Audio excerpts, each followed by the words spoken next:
Ravenite. It's a funny story. So I became very good friends with Aniello Dellacroce's son, Buddy, and his daughter, Tony, also. The three of us became really tight. But Buddy and I became really close, and it was in the early 70s, and we were around the same age, and we were going out to clubs in Manhattan. And we were in this club called the Hippopotamus, which was a really high-end disco back in the day uptown. I mean, it was a very expensive private club. And we were in there drinking, and the check came. And we were kids. We were all in our early 20s. I mean, I wasn't even married yet, so I had to be like 22 years old at the time.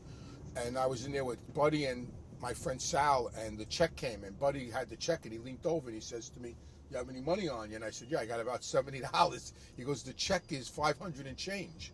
I says, "All right." I said, do they know who you are here?" And he said, "No." So I called over Carmine, who ran the place, this guy Carmine, who knew me as Fat Andy's son. And I said, "You know who this guy is, this kid is?" He goes, "No." He goes, "This is Buddy, Aniello Dellacroce's son." "Oh my God, I'm so nice, your father." I said, "You don't mind if he signs the tab, right?"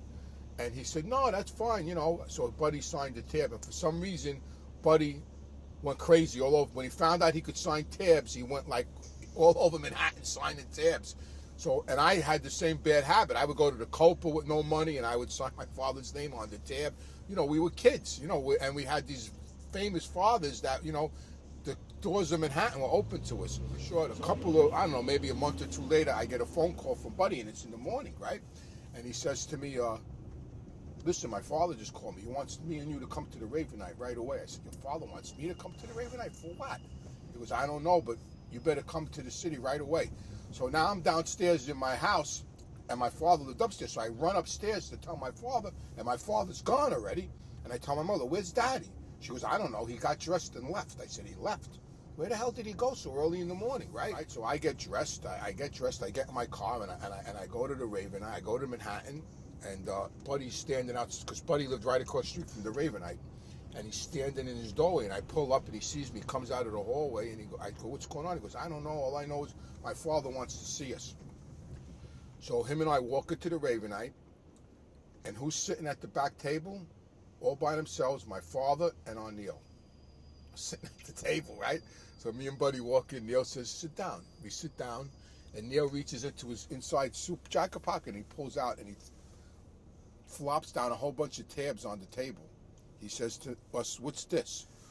So I looked at it. I go, "It's tabs." My father goes, "Shut the fuck up." He tells me, right? I said, "All right." Well, he asked what it was. "Don't shut up, I told you." So I'm sitting there, and Neil says, "You see these tabs, these checks?" He goes, "We're going to pay these. We're going to pay. Me and Andy are going to pay these.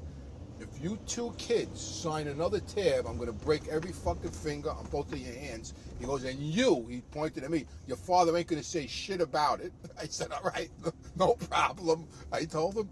And then we had a couple of espresso, and, and that was it. And Buddy and I didn't sign any more tabs after that. But back then, money was money. It was a different, like, listen, I used to go to the Copa with a date, and, the check was $60 to see, like, Bobby Darin, $80. It was, that was a lot of money back then. You gave someone a $20 tip back then, you were like a god.